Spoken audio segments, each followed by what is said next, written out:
What's up, y'all? Thank you for making it to another episode of The Money Exchange with Patrina Dixon. And those of you watching us, it's My Money with Patrina Dixon. It is your girl. I'm here again. I love when I have financial BFFs, especially those that go to or have been to FinCom, one of my absolute favorite conferences. So I'm going to tell you about him in a little bit. But if you're new to following me, my name is Patrina Dixon. I am a personal finance expert and I am an international best-selling author. I love teaching people how to live their best lives by transforming their money. So I talk about money tips, money strategies, and entrepreneurship tips and strategies. So if you're interested in either, make sure you hit that little red subscribe button that's down below. And wherever you're listening to me, make sure that you follow and or subscribe. So today's episode is about busy parents and them teaching their children about money. I'm so excited. You all that know me for some time know it's all about if I had known what I know now when I was younger, Lord have mercy.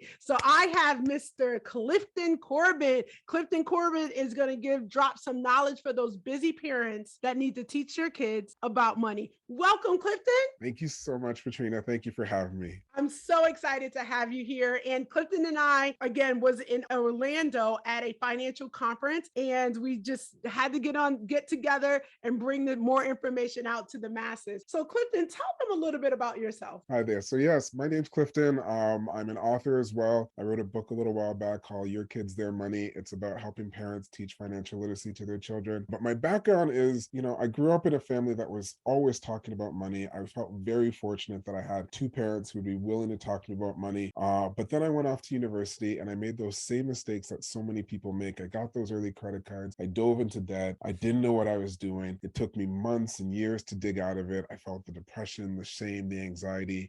So once I finally got out of it, I looked back and I was like, how does someone who had parents who were willing to talk about money and then, was interested in money, like I had all those early jobs, making money was never a problem for me. I can go on and on about jobs I had. I had like 5 or 10 jobs by the time I was 16. So making money was never a problem. Saving money was never a problem. But like I said, I got off to university and had all kinds of problems. So I looked back and I said, well, what happened there? And I realized part of the problem is, as much as my parents were willing to talk to me about money, we only really got the conversation around two things: earning money, saving money. Conversation never went further than that, which is why I wrote the book, which is why I'm talking to you, which is why I talk to parents all the time about how you can help your kids, set them up for success, even when you're busy, even when you've got, a job, a side hustle, got to get the dishes done, got to get food on the table, got to get the laundry done. Like there's so many competing priorities for parents' time, but we need to make sure we're also focusing on getting our kids set up for success. And part of that is talking about money. Yeah, I love that. And I love that you gave this the example of, because I think a lot of people think the people that need the information that we have is for people who didn't get it at home, didn't get it in school. Your own story is you had access to people that would give you information, and you still went off to university and, I guess didn't follow what you heard. I don't know, but I like that you shared that. And then you went on to say, although they shared about money, it was only on two fronts, as opposed to all the other things that we know about today. So as you think about as you think about it from a retro perspective, why do you think you made the mistakes that you would define as mistakes that you did, knowing that you learned about money probably more than some other people did and still found yourself in that way? What do you think were those blocks? Where's the gap? Got you Sure. yeah. So like I said, earning money was one of the conversations we had. I came from immigrant parents, so it was, go to school, work hard, get a good job, make money. And like I said, at an early age, entrepreneurship made sense to me. Like I said, I had lots of early jobs. I was a computer technician when I was in grade 10. My dad was a mechanic, and I had like a bit of his oil business. I would buy oil wholesale and sell it retail to him so he could do the oil changes at the lemonade stand, the paper route. So earning money was never a problem. My parents talked to me about, saving money. So I was big on saving, and not to date myself, back then interest rates were high, kind of getting back to those days now. So I'd put my money in the bank and I'd see that interest coming in and I felt good. But we never once talked about credit. We never once talked about debt. We never once talked about paying back debt and what credit is and what a credit score is and how you could leverage debt to get the things you want in life. And sometimes it's a necessary thing to have. Like, as much as my parents were like, they bought and sold homes to level up from like that starter home to the dream dream home. But I never really understood what was happening there. That was never part of the conversation. I knew we were about to move. I knew I had to get a new school and I was going to have to find new friends. But we didn't talk about the actual intricacies of what this meant. They were buying a new home, using the equity in their old home to buy a new one, getting a mortgage to pay part of it back over time. And then they were going to do it again and do it again until they got to the point where they were happy. We didn't talk about that. I wish we did. And if I had heard some of those lessons, if I had been a bit more aware of what credit meant and how I needed to manage it, then I might have been better prepared when I got off to university. But similar to the credit story, we didn't talk about wealth. And I'm sure you know this, like, as much as like, we need to be talking about wealth and growing our wealth and what that does as far as reaching financial independence, what that does with regards to managing our stress and anxiety, knowing that we've got cash to draw on in times of an emergency. Those weren't part of our early conversations. So as much as like I could talk to my parents and say, hey, how much money do you make? And they would go out and grab me a pay stub and show me, which is wonderful. I can't tell you how fortunate I am to have parents who are willing to do that and all the benefits that came from them doing that. The conversation was stilted. The conversation never got out of the realm of earning and saving. And we both know that there's so much more to managing money than earning and saving. So that's part of that was the gap, which is why I'm trying to give back and say, listen, we need to be talking about the things that might not be sexy. We need to talk about insurance. We need to talk about estate planning and budgeting. We need to be talking about giving back, donations, gratitude, appreciation, so that we can hedge against some of this I want more, I need more that we see often, especially in kids. We need to be talking about the whole package to make sure our kids know what they're about to get themselves into, because even if we don't talk about it, our kids are going to see it eventually. So let's get them ready for it as early as we can. That's right. And I use that last point you mentioned. I say learn to appreciate delayed gratification instead of wanting immediate gratification. So you dropped a lot in there, right? And it is one area that I talk, two things I'll mention that I talk about with my story and my daughter. I used to do a lot of my banking activities before I picked her up from school or wherever she was, like practice or wherever she was. It was easier. Let me just go and take care of my day, do what I need to do or whatever. And when she was with me, I pulled up to the ATM, put my things and my code in and grabbed the money out. So when I think about that now in the chair that I sit in, or, now that I've been doing this for some time, it's like, how was she supposed to think the money got into the bank? Because all I showed her was you pull up to wait in line in your car and you talk or play music, and then you put the button, hit the buttons, and then take it out. What are the buttons? What am I putting in? How is she supposed to know that's a pin that's unique to me? I never taught her that. I knew she wasn't learning that in school. So, but I wasn't in the space that I am now to think about it from that perspective, right? So it's even, going inside the bank, like that was unheard of. I never went inside the bank with her like that, just didn't do that, right? And then the other point you made, for me, I always heard make money, pay all your bills. And when all your bills was really the household bills, it was never the credit card bills, to your point, because you made the point, access credit, but not paying it back, which like understanding what that meant, right? And that there was a monthly something tied to that, and that had to happen every time on time. That was never taught. It was like, go to the mall or go to whatever independent store, fill out that thing. And that back then they weren't even giving you percentages off of your first item or your sale. And if they say yes, woo, you did good. You have good credit, right? So it was never about that. It was pay the $7 or $12 as the minimum payment, be into that. So you're so right on all the points. So you and I know that. As I look at you, I feel like we're in the same generation at least. So the kids don't know that. How do you make it sexy for them? How do you get them to have an appreciation for what they will need as they get older? So there's a few things, and I love how you put it, like you're doing things because it's easier to, and I'm a parent. I've got two kids, they're both in elementary school. I know if I knock this out now, when the kids come home, it's a little bit easier because I don't have to do it, right? Whether it be paying a bill or whatever it is.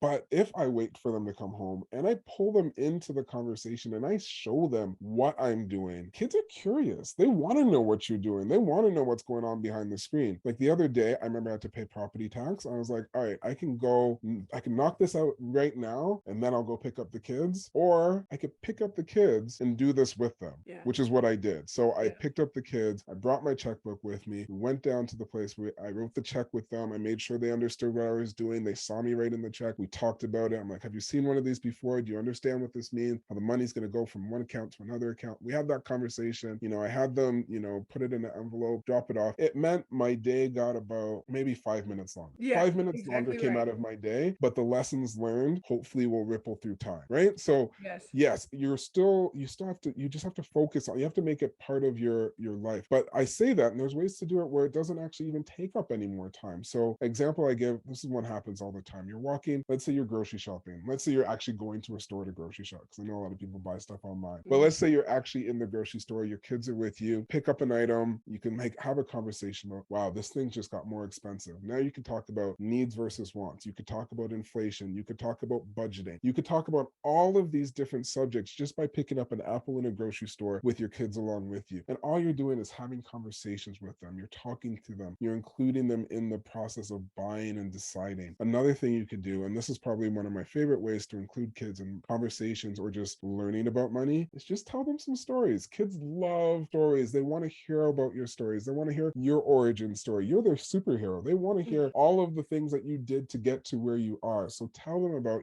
first time you got a job, maybe the first time you got laid off. Tell them about the time you had to dip into an emergency fund, the time you maxed out your credit card, what it was like to pay off a credit card, how you're saving up for your vacation in a couple of weeks. Just tell them about what's happening in the world around them, because they don't see it, right? Like we're doing all of these things for them, but they don't see it. And another example of how they don't see it is, I'll kind of come back to that subject of wealth. Like wealth, and this, I know this, wealth is money that's not spent. Wealth is the money that you have in your bank account or your investment fund. But from the outside world, especially for younger people, they misperceive wealth as the things you buy, the chains you wear, the clothes you wear, the nice car. It's all of these external things that aren't wealth. That's just money spent. But if we don't include kids into what's happening in our lives, and they don't show them that we've saved up money for their education or a vacation or an emergency fund, they don't know it's there. So unless we bring them into these conversations, they won't ever know that wealth is something that's hidden. We have to show them. We have to include them. And by doing that, they're learning through experience. And there's other ways too, but those are just a few ways that you can just include them that don't really take up any more time. It's just more conversations and being open, honest, transparent, and very intentional about what you say to them and how often you talk about money. So that's just some of the things you can do just to get them started. Yeah. So Mr. Clifton, you dropped down a lot of tips. So remember, this episode is about busy parents and how you can teach your kids about money. So Clifton has shared with you various different ways for which you can do that. One of the ones I want to touch on, you said, was writing a check for your property taxes. People I remember, It's My Money, a guide to help you manage your finances, volume 1 and volume 2. I put how you write a check in the book, and people said to me, why do you do that? People don't write checks anymore. I'm like, first of all, people do. And I had the stat of how many people still do. But second of all, it's still something young people need to know how it happens. You not only did you mention showing them you writing the check, the second really important part you mentioned is that piece of paper is the agreement of you agreeing for the money to come out of your account to go somewhere else, right? That is really important for people to understand, because nowadays it's hit your card, tap your card, slide your card, insert your card, right? Or put your code in and do it online. Like that is the way that most young people understand how transactions happen. And a lot of them do, but there's still paper ways that it also happens. I still have clients that pay me by way of check, right? So it's really important. And these are businesses, not individuals. So it's just a lot of check writing that's still happening. So anyway, I love that you are doing that. I think it's an important skill that young people need to understand. So Clifton, he didn't tell you all this. He's a stay-at-home dad of two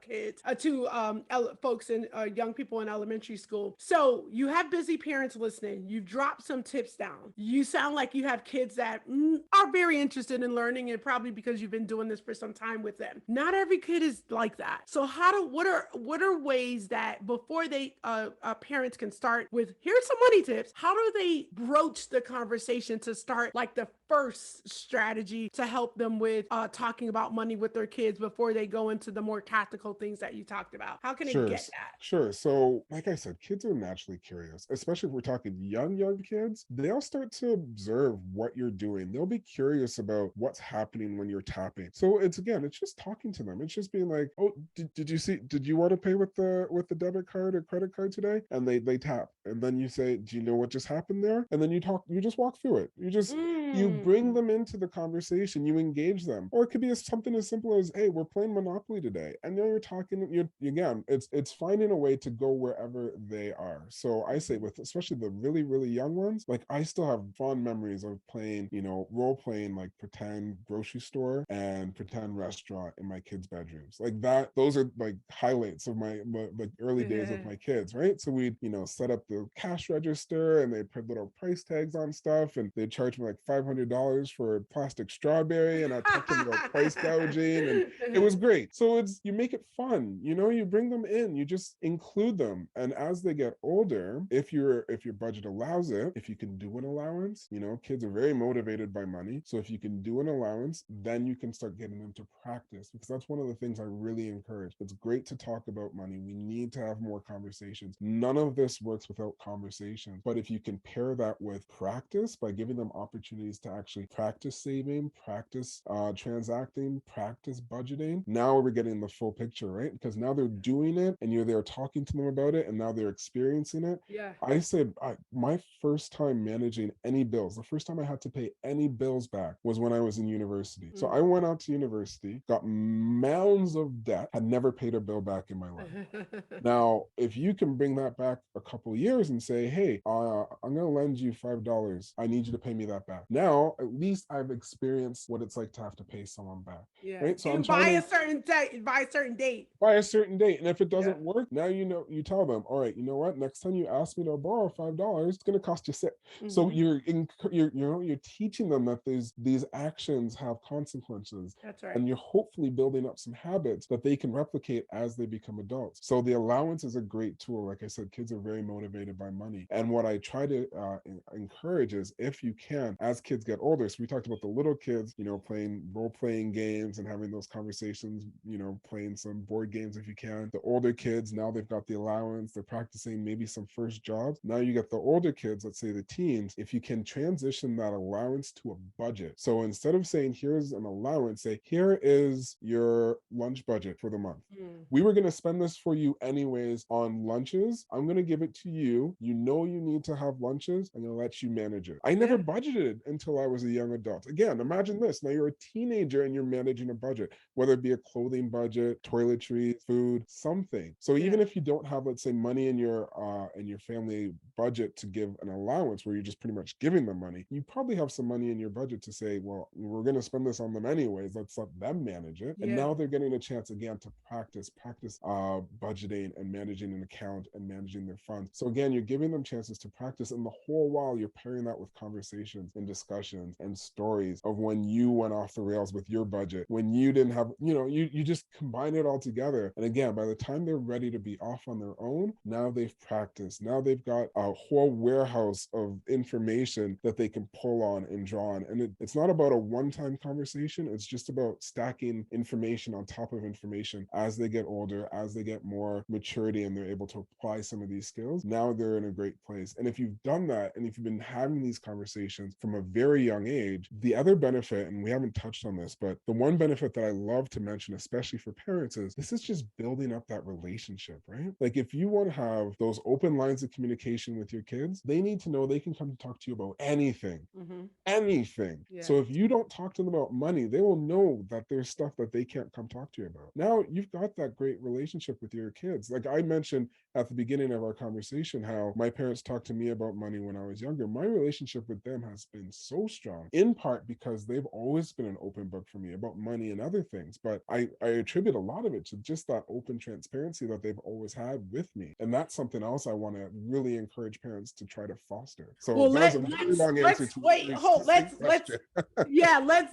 get in. Yeah, because what I want to do, because one of the things what I want people to also understand from this, because they hear both of us are in the financial space. A lot of the parents watching this are not, right? So it's about also ensuring that because sometimes parents are not comfortable talking about money or anything else with their children if it's an uncomfortable topic, and money is an uncomfortable topic. So I want to get a little bit, if we can, into a parent that's not at a great place financially, and how do that person begin to have the conversation with kids about money? Because mind you, they're busy. A lot of them are not at home by way of being a stay-at-home parent. They may be home because their job now allows them to work from home, but they're still working. So the busy is still there. It's just they might not be outside at home. So from that perspective, I guess my question is, and before I ask that question, if you all are looking for a resource, look behind me. You want to grab that, I'll have the link below. That can help you with all the things you need to help young people with their money, including writing checks and budgeting. But so the question becomes, how do you help, or tips do you have to empower adults that are parents that are busy, that want to do what you're saying, which is have the conversations with their kids about money, be transparent about money, but know that it's an uncomfortable topic for them in general, so therefore may not be a comfortable one to have with their kids? I'm so glad you asked this. It's such a great question. So it's a great point, especially if you're not feeling comfortable with your money. And trust me, I know what that feels like. It's just money. It just has that way of making you feel like, can make you feel awful inside. And I get that. But what I say to parents who pose questions like this to me is, what do you want to leave behind for your children? You don't want to leave that feeling that you're having about your money behind for them, right? So while I know it might be an uncomfortable conversation, it's a conversation you need to have. The other part of that is, if you don't feel like you know enough, you know more than they do, right? So you do know more than they do, and you can talk to them about what you know. And the last part of this is an opportunity for you to grow, either grow together or grow side by side, right? So Really use this moment, use this conversation you and I are having right now as the catalyst for you to say, I want to get better with my money. I want to leave behind a legacy of success for my child. I am going to learn either with them or for them, and then include them in that journey, right? Like, I've said this so many times in the last couple of days, like, the journey is the lesson, right? It's not about where you are, it's about how you got there. Your children can learn from how you get there. So if you don't feel good where you are, then start seeking out those resources like yourself, myself. There's so many people out there right now providing so much useful information on subjects with regards to money, whether it be budgeting, wealth planning, whatever it is. There are resources out there for you. Find them, seek them out, use them, and use them to start getting yourself to the place where you want to be. But while you're going there, bring your child with you. You know, the last thing you want to do is, burden your child with any of maybe that anxiety you may be feeling. So you need to do it in a age appropriate way, but you can bring them into those conversations and say, listen, I'm trying to save up for your education. I'm trying to build up an emergency fund. It's something I've never had, but I've been hearing it's something our family needs. And this is why our family needs it. And this is how we're going to build it together. You're going to make sure you turn off the lights when you leave this room. Now we're having even more conversations. Oh yeah. Don't get me on this is one of my, the lights is my pet peeve. I can't even go there, because I'll take the rest of the episode. This is another thing, especially for those that live in homes, as opposed to meaning in a single family home, as opposed to renting. The shower water running while somebody's still laying down in the bed wanting to, like, oh my gosh, that what my daughter used to drive me insane. But I want to touch on something, because I want to make sure that you answer this last one as well. To the parent that feel like you are not comfortable in talking with your young people about money, Clifton has given you some great advice to help you. If you are listening to this conversation, you have tuned in on It's My Money with Patrina Dixon's YouTube page, or you're listening to the Money Exchange podcast on an audio platform. Both of those are free platforms. And why I share that with you, if you're able to invest and work with somebody directly, that's great. However, there are a lot of people and experts that are sharing information on platforms that's free to to you to listen to and learn from. You have It's My Money with Patrina Dixon YouTube. You have the Money Exchange podcast with Patrina Dixon. You have the It's My Money blog, free, that's written information that you can read at your leisure. So there's a lot of ways that you can get information for free, resources available to you. So know that we're here to help you, and you have to take in the information that works best for you. Maybe it's audio, maybe it's visual, maybe it's reading, however it is, but know that there are more resources than ever before. You want to make sure that you check the coach or the expert that you are getting your information from, that they're a credible resource to get that content from. But there is a lot of ways. Forget what you didn't know yesterday. If you're listening today, that's step one on acknowledging that you want to hear more and know more about money and how to teach your kids about money, and just go forward from there. You can't change yesterday, but you can have an impact in a positive way on how you go forward. So just to add now, to that, if I can, yeah. I think it's like in the first page of my book, Your Kids Their Money. I say, and I mean this with wholeheartedly, like shame, anxiety, doubt, depression, all of that. We all can feel that about money, but it's important to let that go and seek knowledge and use knowledge to take you on your journey. So I wholeheartedly agree with you. It's all about finding those resources that resonate with you, and they don't need to be paid resources. I've got a ton of workbooks and worksheets on my on my website as well. There's blog posts. There's so many resources out there that cost you nothing, but find the resources out there that can take you from where you are to where you want to go, especially if you don't feel like you're where you want to be. Exactly. So now I'm going to have one more question for you. And that question is, because this was also a part of what I used to hear, is no, we can't buy that. We don't have enough money for that. And even if that is true, any recommendations to help people to change how they respond when they're unable to financially do something that a child is asking? Because what I found is that translated into money being bad, credit not having enough, therefore kids wanting to do things to get more money. So how does any tips on sharing with parents when they're unable to do something financially that your young one is asking for? How can they turn that conversation into a teachable moment and still not do what it is that's being asked? I love this question because it gets back to one of my, I think I touched on it while I was talking a moment ago. It's about when you're speaking to your kids about money, you need to be intentional in how you speak to them about money. So I'll use one scenario and then I'll get to the scenario that you described. So let's say you're in the scenario where you can't afford something, but your kid's asking you for it. You just, you're trying to put them off because, we're busy and they're nagging us. And then you say, we can't afford that, or I can't afford that, right? And then they go and see you buying a bunch of other things for yourself, for the house, for whatever. What's the messaging that they're receiving there? But it's, I can't afford that thing for you. You're not worth what this thing is. Like, the messaging is wrong, and the messaging they're receiving is going to be conflicted and confused. And the last thing we're trying to do when we come to money is be more confusing. Yep. So what I try to encourage parents to say, or one thing I try to encourage, is have these conversations earlier. Definitely this conversation in the line while you're checking out is going to lead to a meltdown. But I like to say something that's more intentional, like, that's not a priority in our budget right now. But that means you've talked to them about budgeting and prioritizing and needs versus wants. So you need to have some basic level conversations with them so they understand what that means. That's a much more intentional and appropriate way of saying we're not buying that. So you can say, we prioritize those type of purchases at Christmas or for your birthday or what have you. Like, that's a back to school purchase or whatever it is. But then they could better understand, okay, it's not that it's not in the budget, it's our budget has these other priorities and we're budgeting for this purchase at a later time. But it's being more intentional. Now, if you truly cannot afford it, you can say that. But again, you also have to keep in mind, what are you putting onto your kids, right? So you need to manage their expectations in a way that's not going to give them undue stress and anxiety. So if your